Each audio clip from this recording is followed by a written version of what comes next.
Okay, Javier, do you want to start with the housekeeping matters? Sure. So good afternoon, everyone. Thank you for coming today. Please make sure that your microphones are muted until the end of the briefing, obviously except for our speakers. My name is Javier Garcia. I'm a research intern for the Institute. The Institute is a nonprofit that exists to advance the fiduciary standard through research, education, and advocacy. The subject of today's briefing is the February 9th FINRA report on Reg BI and Form CRS, based on FINRA's own exams revealing significant shortfalls in policies and procedures, staff training, and compliance with both care and conflict of interest obligations. I'll now turn it over to Knut Rostad, the president of the Institute, to introduce our scholars and experts on the call. Thank you, Javier, and welcome to our friends, Institute leaders, and the journalists able to join us today. Just to be clear, before some of you got on, this call is being recorded, so we will have a replay of it. So I will briefly introduce the speakers that will follow my opening remarks, and then we will proceed. Ron Rhoades, Associate Professor of Finance and Director of Personal Financial Planning at Western Kentucky University. Professor Rhoades is one of the most prolific authors of papers and comment letters on fiduciary matters in the last 20 years. For more than 30 years, he has served on innumerable boards, commissions, and task force to further fiduciary understanding. He is also a member of the Institute Board of Advisors. Following Ron, we will hear from Professor Benjamin Rhoades, an associate professor of law at the University of Nevada. He researches and writes about business and securities law, corporate governance, arbitration, and consumer protection. Prior to teaching, Professor Edwards practiced as a securities litigator in the New York office of Skadden, Arps, Slate, Meagher, and Flom. And then our fourth speaker will be Jeff Lang. He's a member of Stark & Stark's Investment Management and Securities Group and a shareholder of Stark & Stark. Mr. Lang has over 25 years of regulatory and compliance experience, including SEC, FINRA, and global corporate compliance expertise. Mr. Lang has also served as a chief corporate officer with both large institutional and startup registered investment advisors, and he is also a certified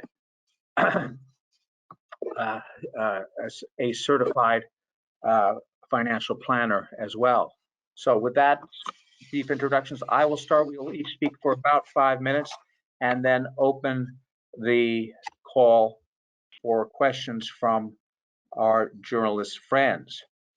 I will start with and offer 3 observations as an introduction to this report from last week from FINRA.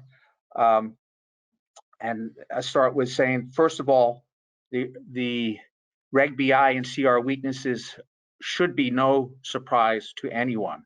Consumer and fiduciary scholars wrote extensively about them in 2019 after the rule came out. Concerns were expressed, among other things, that the best interest and conflict mitigation were not defined. BD firms were left to their own to craft compliance policies and procedures for an undefined standard. And among other things, the SEC actually voiced concern in their release that avoiding or eliminating conflicts actually harms investors. Specifically, Barbara Roper, then leading the CFA investor protection activities, wrote when Reg BI and CRS were released, this was a low point for the SEC. Barbara Roper then Roper foresaw what was to come. The rules, she said, won't do what they pretend to do. She continued, Reg BI doesn't actually require brokers to do what is best for customers and permits recommendations made the same as they were before the rule. Reg BI's care obligation simply codifies existing requirements under the rules. During this time, Roper asked repeatedly the SEC to show examples of what was required under the new rule that wasn't required under the suitability standard, and to my knowledge, she never was given a reply. Roper's conclusion, the rulemaking will, quote, mislead investors into expecting protections that rules do not deliver. As a result, FINRA flunks the firms it has examined in this report. The findings language on pages 6, 26, and 27 clearly cites material deficiencies that result in recommendations that fail to make the best interest standard. It is important to note that in addition to the findings, there's a segment on effective practices, quote unquote, and the language on pages 28 and 29, that it's significant that these are not part of the examination findings. They are separate from the findings. The second observation, there should be no mystery why BDs flunked. BDs were asked to craft and implement practices and policies without knowledge and guidance to describe what the standard actually means. The third observation, the sharp contrast between how industry compliance with the DOL conflict of interest rule in 2016 and Reg BI in 2021 is clear. Specifically what I mean, the industry started making major steps towards compliance with the DOL conflict of interest rule in 2016 after just 12 months. And this was noted in a Consumer Federation comment letter of April 2017. In sharp contrast, according to FINRA, the industry has flunked Reg BI and CRS after having 24 months, twice the time, to develop and implement policies. The bottom line, the SEC has complex and vital issues on its full agenda. That's no secret. Reg BI and CRS are vital to retail investors, but here's the clear point. They're not complex. Fixing them is not like discovering a new cure for cancer. Fixing them is providing additional guidance and, if necessary, enforcement measures if called for, so that, as Chairman Gensler called for in one of his first public speeches last May, that it was clear to everyone that in the SEC, quote, best interest means best interest.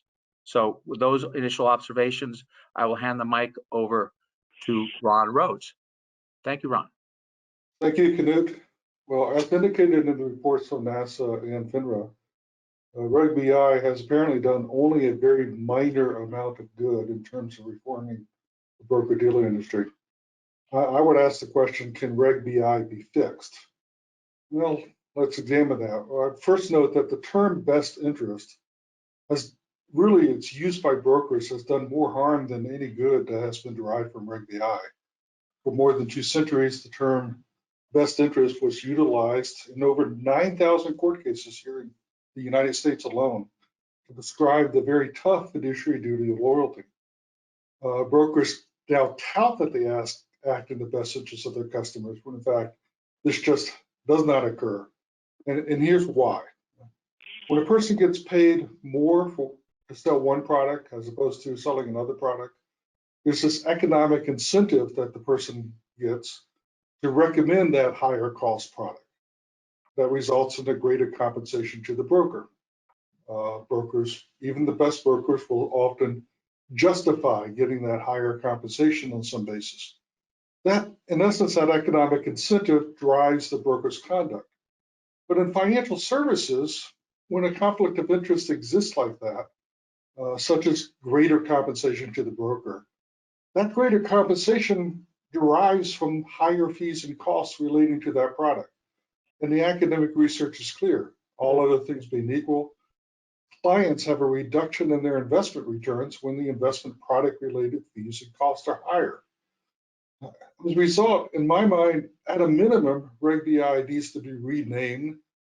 The term best interest needs to be deleted from Reg BI. Maybe it's called a reduced conflicts of interest regulation or something of that nature. But it's leading to a lot of consumer confusion at this point.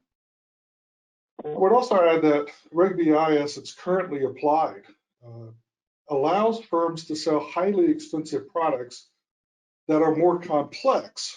The complexity is used to justify higher compensation.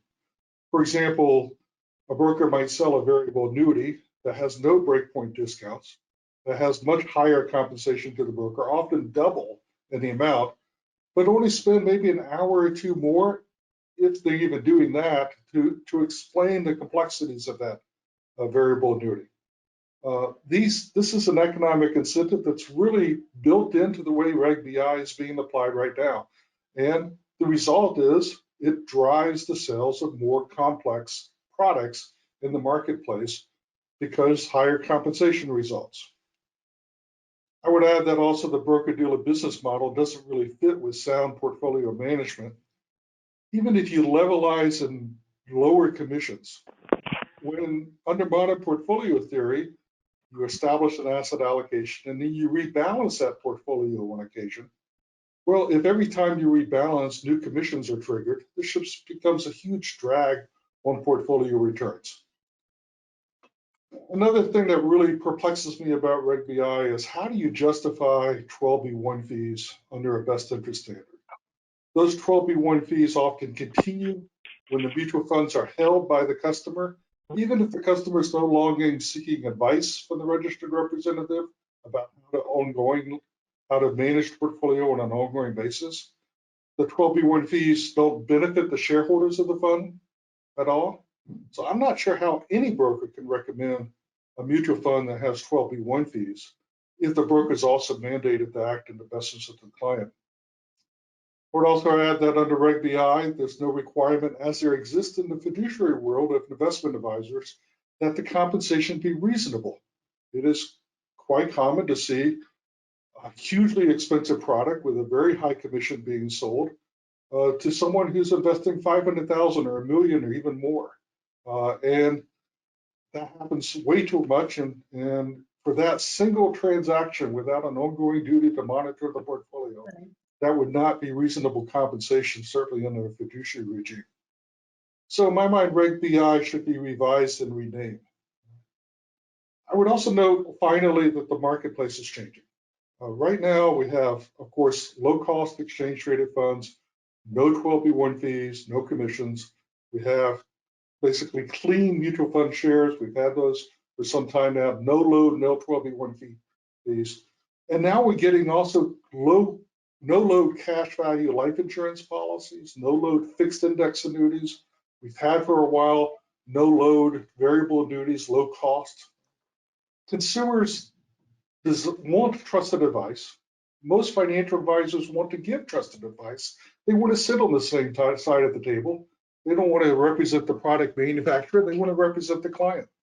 So as the marketplace continues to evolve, broker-dealers' market share is just going to continue to decline if they are doing this product sales under whatever standard you call it. Unfortunately, Reg BI, which was formulated originally, the draft of it, by the broker-dealer lobbying organizations, all right, is this attempt to forestall this inevitable change away from selling products to being trusted advisors. And the SEC should realize this and hopefully at some point revisit Reg BI and do away with it, in my view.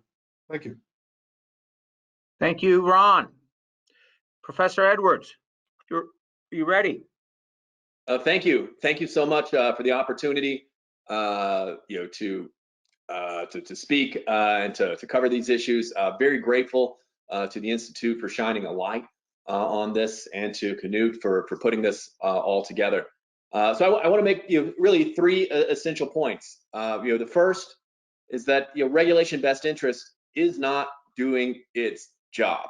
As it was explained, when people were pushing for instituting this new regulation, that it would meaningfully change the landscape for retail investment advice. And at the time, I was skeptical, as were many others, given the language of it. And we've now had enough time to see the truth. And the truth is that brokerage firms' operations have largely gone unchanged. A report from the North American Securities Administrators Association, released in 2021, found that brokerages have been largely stagnant. It also found that too many Reg BI firms, i.e. brokerage firms operating under Reg BI, are still placing their financial interests ahead of their retail customers. And so this is happening because oftentimes the business model smacks of betrayal. Advisors are getting more money, or brokers are getting more money for tilting their advice in favor of more expensive products. And as that continues to happen, it just erodes trust in the environment. So leaving regulation best interest as it is isn't sustainable. And one of the things the SEC needs to do is develop it with further guidance, change the name perhaps, or significantly increase its enforcement to drive actual change in the way advice is being delivered around the country right now. If the SEC does nothing, it risks becoming complicit in a swindle. Essentially, what is happening today is that stockbrokers are telling their clients that they have to act in their best interest. Now, if you just say that and you don't put your hands up and make the quotation marks around best interest, somebody might believe you were speaking ordinary English and that best interest meant something. And it meant that you had to act and put their, a customer's interest first. Instead, we have this standard which doesn't define best interest, and it doesn't require the brokerage to put the customer's interest first. It simply says that the brokerage cannot put its own interest ahead of the customer's interest. And we're trying to figure out and parse exactly what that means is nearly impossible. And so it is a real challenge, I think, for firms to implement. It's even more of a challenge for ordinary people to understand what it really means or the kinds of conflicts they should be expecting. When somebody tells you that they're obligated to act in your best interest, you don't expect the kind of business environment that goes on at many brokerage firms today. So there is this enormous risk that if the SEC maintains this standard and this language without updating it, enforcing it, pushing it forward, ordinary investors are going to be confused, and they're going to be more likely to trust people when they shouldn't be, if they really understood what the regulation meant. The other piece of this is that there are a lot of high quality financial advisors out there who operate under a fiduciary standard and disclose their conflicts, eliminate their conflicts, and provide much higher quality advice. This creates a problem in the marketplace because it's tough to differentiate the firms who act in your best interest as fiduciaries from the firms that operate underneath regulation best interest and act in your best interest. And that challenge makes it frustrating for many retail investors to figure out who they should trust. And leaving it as it is, unenforced, is not going to be sufficient.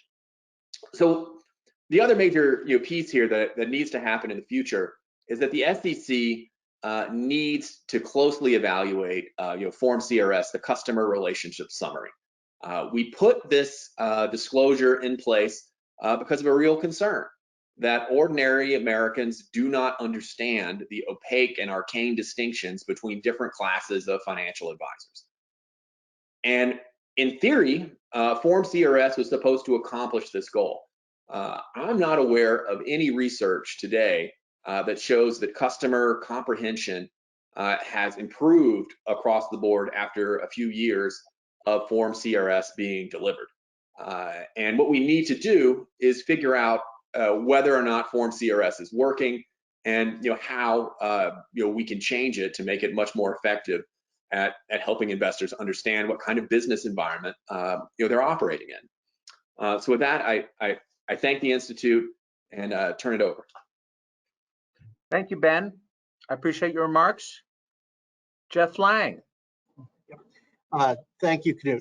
I just wanted to just add a few comments, sort of dovetailing off of the last piece of Ben's comments relative to the Form CRS. And my focus is a little bit different. I work with many RIA firms who are tasked with putting together Form CRS, filing Form CRS, and then issuing that or delivering that to their customers or their clients in accordance with SEC rules. Form CRS being a outgrowth or product of the SEC's best interest rules for investment advisors. And where it sort of started out is, hey, we have this briefer, easier to read version of the disclosure brochure, and designed to be a a more layered, easier to read, easier to understand piece for clients. Also designed to have the tools within the document that would allow clients to learn more about the relationship, whether that be links to sites that contain more information, or also the appropriate conversation starter questions for clients to ask.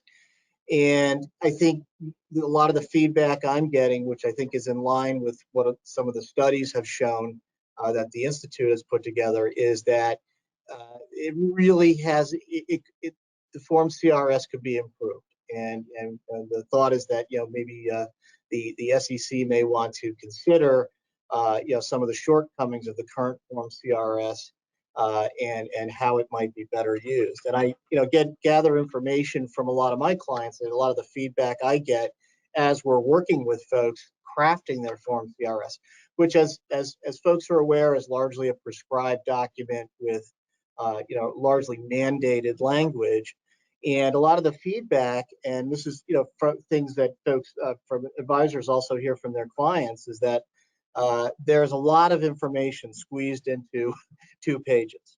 And, can this document be more, can it be more user friendly? Can it be, obviously it's not designed to necessarily be a marketing tool, but can it be used in a manner that it comes across to the client in a more client friendly manner? And also, to the extent that a lot of what is contained, and this is true of the 2A as well, there's a lot of wording and jargon in there that is not always clear to clients. Sometimes people in our industry take for granted how some of this language is just simply unclear to the everyday reader who is not part of the financial services industry. So there's a lot of ways to, maybe be able to expand the amount of words that can be used, make the CRS easier to read and more reader friendly. And again, maybe be able to use terminology that a non-industry reader can find more useful. On top of that, a lot of our clients, stress the fact that, can there be more latitude besides the information that is made available in the first part of Form CRS to perhaps draw distinguish between broker dealers and investment advisors. Right now there's just language indicating that more information can be found on, various websites or whatnot. But is there the opportunity to maybe distinguish between what broker dealers do, what investment advisors do, the differences in how they are structured from a regulatory standpoint, and then, leveraging off of that, the ability, or at least add more clarity around the ability to use the term fiduciary within the form CRS, which is sort of a gray area right now as to whether that terminology can be used. So the net being that, there's a lot of opportunities to take the form CRS and to maybe re-engineer it a little bit so that it meets the intended goal of being an easy way for the end client of advisors to understand the engagement that they are entering into. That's my piece. Thank you. Thank you, Jeff. Thank you very much. Okay, at this time, let's open up the floor for questions from the reporters on the call. Mark, Patrick, Tracy, Kenneth, I see your names there. I know this is a very distinguished group of speakers, but I'm sure we left some questions for you to ask, I imagine, I hope. But so fire away. Hi there, this is Tracy. Can you hear me? Yep. Thank you for holding this webinar, Knut and everybody. I'm wondering, the SEC charged, as of today, 42 firms with form CRS failures. And as I'm sure you've looked at, some of the charges, it's mostly regarding missed deadlines and, delivery deficiencies. Do you think this is enough in terms of the enforcement you're speaking of to make regulation, best interests, and Form CRS meaningful? Or do you think this is a missed opportunity for the SEC to have dug down into what kinds of information could be in this form to, enlighten investors? All right. Jeff, you want to take that, then I'll follow you. Yeah, I mean, my sense is, and I've seen these sort of similar Form CRS sweeps, or where they've gone after a number of firms. And what's happening is, I think in a lot of cases they're dealing with firms that either have not implemented CRS despite several warnings, or they've failed to do things in a timely manner. There was a similar issue a while back where they were sweeping through firms that did not indicate at the disciplinary section that they had a yes. They indicated no when they should have indicated yes. There was a sweep around that. And so I think that, that's all important, because the idea is that, hey, we want to make sure that everyone's in fact issuing and following the rules around delivery of Form CRS. But I think also we're taking this discussion one step further to say that, to the extent that firms are in compliance with Form CRS and they're doing the right thing, can we make this Form CRS more effective? Thank you, Jeff. I would just add a couple of things to that. To your main question, no,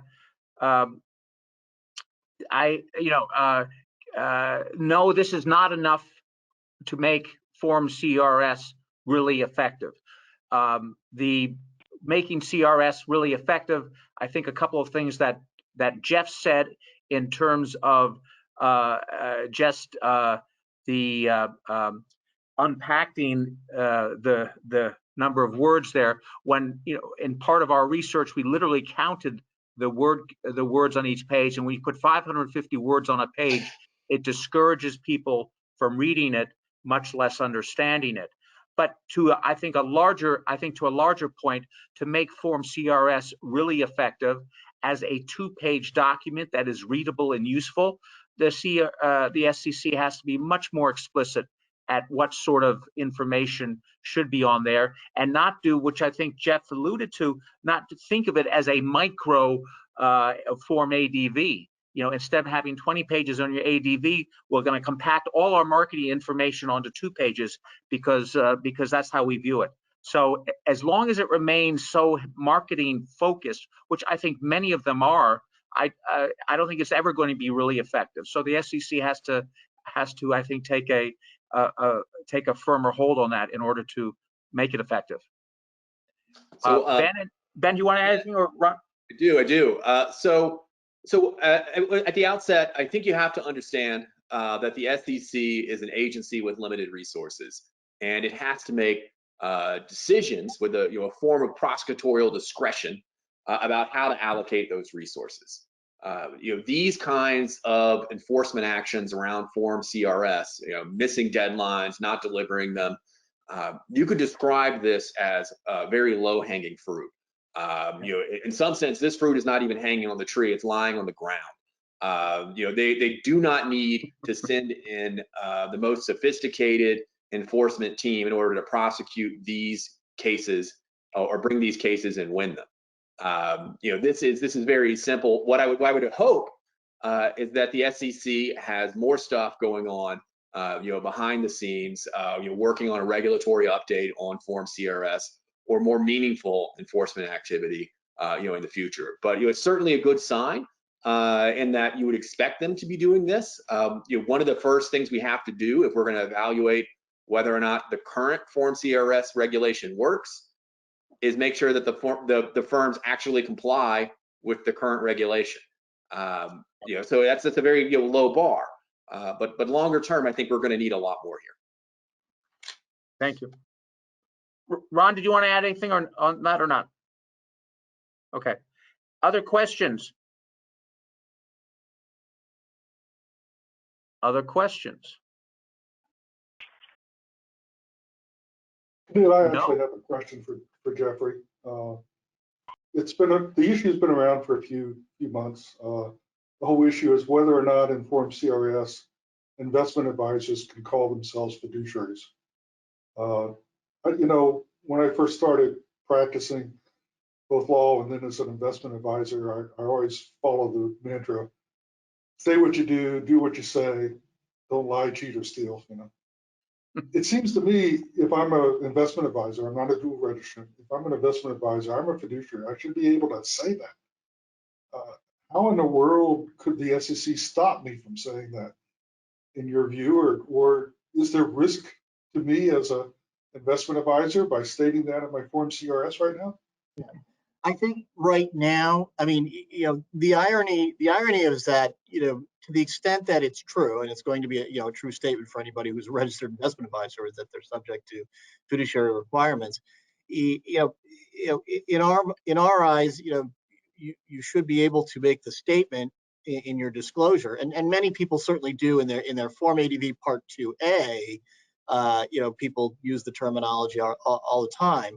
It's the issue presented with Form CRS is that, you know, the staff has been a bit more vague in the use of the terminology, suggesting that it might fall under that extraneous bucket. So, you know, a firm could theoretically, or an advisor could theoretically put the term on Form CRS and you know and just basically see, you know, what happens. The problem is that there's the risk right now that, you know, they're going to get, you know, slapped by an examiner who looks at it and says, you know, the current guidance out there is that you shouldn't be doing this. And, you know, likely the scenario would be that somebody simply has to refile and take it off. But, you know, in theory, it should be something that can be said as people use the term in their 2As. You know, they just leave that gray area intact with that, you know, potentially extraneous language verbiage that they used in their recent guidance. I guess I would like to add just one quick thought on that from what Jeffrey said, and that I think part of the confusion about CRS has to do with what many firms have done in their creative writing on their CRS form, and by taking the prescribed language and fiddling with it. And that has gotten them in trouble because you don't do that. You don't fiddle with the prescribed language. But where the confusion has come is, I think the SEC has not been nearly clear enough to say that it's fine to cite and to describe your fiduciary status but you can't mess with the prescribed language. And Right. So anyway, I think that's where part of the confusion has come. And I think, you know, the clarification that would be really great to get from this SEC, you know, it isn't rewriting the book. It could be probably done in 3 or 4 sentences, frankly. But anyway, I just wanted to add that, Jeffrey. No, it's a good point. I guess, and I think what you refer to is where perhaps they substitute, rather than saying we have to act in your best interest as a fiduciary, they might just say we have to act as a fiduciary. So the concept being, oh, you left out best interest, you know, bad, you know, you know, and so if you were going to throw fiduciary in there, you probably, you know, want to try to say in your best interest as a fiduciary, you know, or something along those lines. Well, I think the issue in this, looking at the most recent guidance, is the issue of messing with the prescribed language. I have found that in many of the ADVs that I have looked at, and I have quietly sort of approached the firm and said, you may want to take a look at this, because you don't want to mess with Mother Nature. You don't want to mess with the prescribed language. I don't think. Yep. Next question? Other questions? Hi, this is Pat Donaghy. Can you hear me? Yep. Hi, thanks for putting this together. I have a question that's kind of connected to the things we've been talking about in terms of kind of CRS enforcement and changes. And I'd be curious kind of get your thoughts on when you're hoping and expecting to see some of these potential changes out of the SEC in regards to Form CRS. The reason I'm asking is that, you know, the current enforcement actions we're talking about today, as you mentioned, they mostly have to do with the timing of delivery and filing, which I think you mentioned is kind of a pretty yes or no kind of thing you can kind of take a look at. But I can imagine it could get trickier if you're considering enforcement actions on the substance of Form CRS, while at the same time making considerations that substance, what the substance that's mandated, might change. So can you talk about kind of like what the timeline needs to be in terms of what we're talking about to benefit both the enforcers and the people being enforced? Ben, you want to start? You want somebody else to start? So it's sort of to wind it back a little bit. I'm not sure exactly what the SEC's timetable might be for making any significant changes. I think it's going to have to launch a process to evaluate the effectiveness of Form CRS at some point. And the sooner it does that, probably the better for getting that information. But in terms of when to bring enforcement on the basis of inadequate substance or misleading substance, I would hope the SEC would have the resources, to push that.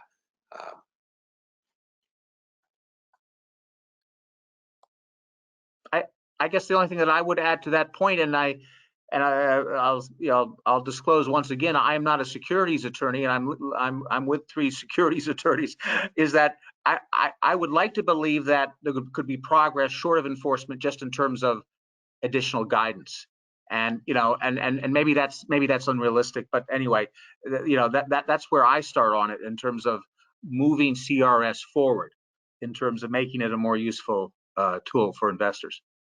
But yeah, so my view here is that I can imagine a situation where you've got a Form CRS that says one thing, and then a Form ADV that says something a little bit different, where the Form CRS is not perfectly accurate, but the broad outlines of what they do is generally disclosed, and somebody's not going to be significantly confused by it.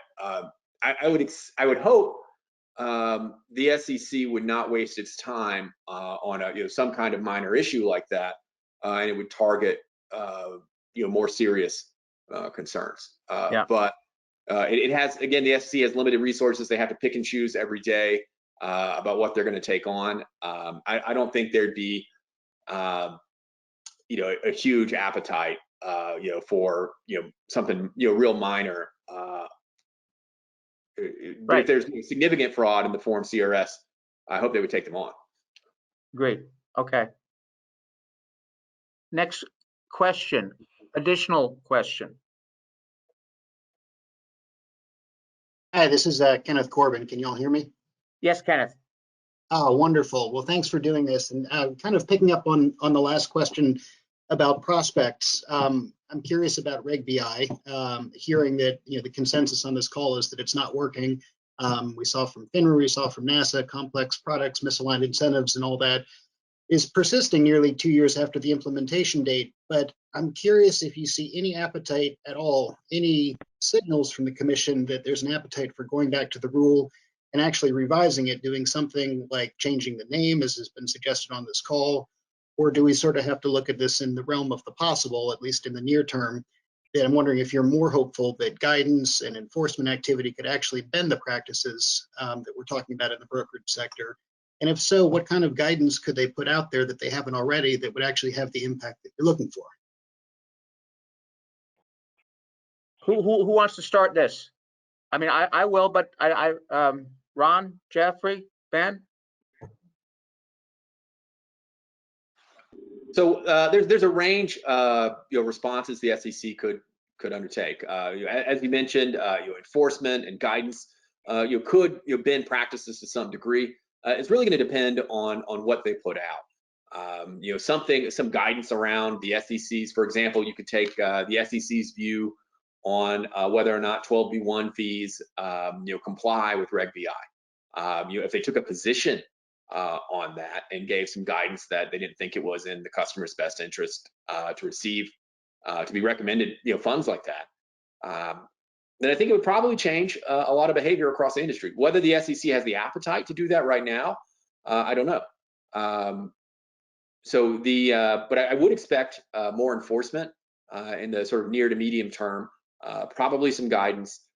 Whether we'll see a full rulemaking in order to change the rule, I don't know. The SEC has a lot on its plate right now between ESG issues,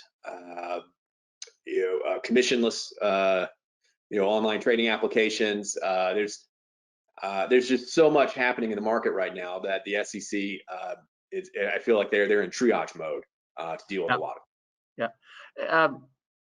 I'd like to follow up with one or 2 points on that, Ben. In terms of the appetite, Kenneth, I think that's a key question. And on the one hand, there's a huge agenda on a increasingly large plate that the chairman has assembled. On the other hand, I would also say that that a lot I think could be accomplished through guidance. And just looking at this exam from FINRA, I don't think we should underestimate the significance of FINRA coming out so, in my view, clear cut in saying that based on its examinations, the firms have failed.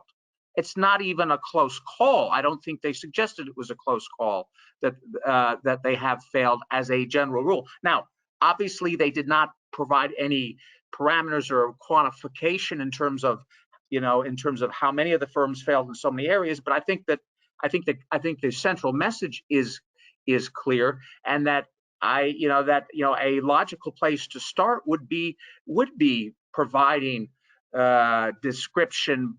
It would be providing guidance on what they believe best interest means. Now, for example, and so those writing policies and procedures and the BDs have a basis to actually do so, where I believe they don't have much of a basis now, frankly, based on what they've been given.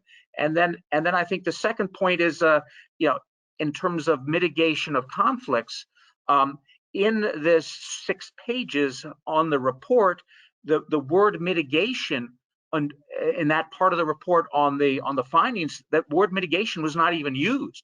It was used a couple times in the effective category, but it was not used in the findings at all. I think that another obvious place would be to provide some definition for when mitigation, as opposed to just disclosure, which we know is questionable, is frequently questionable in its effectiveness. I think that would be 2 places to begin. But in terms of the appetite, going back to where Kenneth started, of course, what we have right now is we have 2 commissioners who are much interested in trying to do something in this area, and we've got a chair who's senior counselor, of course, has been the most active investor protection advocate over the last 25 years. So they have the tools to do it, and I don't think it requires new rulemaking, because on a practicality basis, I think that's off the table in the short term, given what else is going on. But I believe that through guidance they could accomplish a great deal, and there is a appetite or a willingness to try to do so, I think, among 3 of the 4 commissioners now. So I'll leave it at that. Jeffrey, Ron, do you want to add anything on that question? I think that sums it up nicely, and I agree with where I think Ben was going before. I think that in terms of fixing things, I think that they've got a lot on their plate right now, and I think that it's more likely that they would put out, and this is how they handle a lot of other things, put out more clarifying bulletins versus trying to restructure any of the existing rules. Just try to see what they've learned from what their experience has been and put out some interpretive guidance. Yeah. I think, these 2 reports from NASA and FINRA showing basically non-compliance with Reg BI, essentially across the industry in so many major respects, provide evidence and impetus to perhaps revisit Reg BI. But I agree, as Ben and Jeffrey have said, there's a lot on the SEC's plate, and maybe we just need more evidence.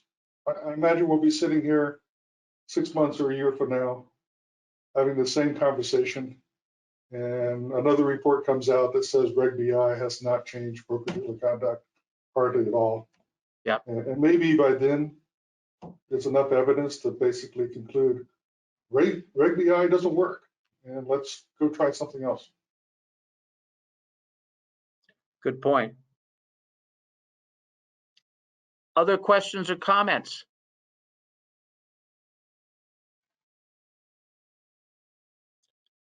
Okay, if we are having no more questions or comments, then this is when I want to thank the speakers for joining us today, and thank the journalists for joining us, and hope this has been helpful. And please follow up with any other questions. And as I think we'll have the recording up at some point in the near future as well. So on that, thank you one and all for joining. And Ron, I just hope I'm not worried about 6 or 12 months. I'm worried about 10 or 20 years that we're still talking about this. But anyway, thank you very much, one and all. All right. Thank you. Bye. Thank you. Thanks, Tracy, Patrick.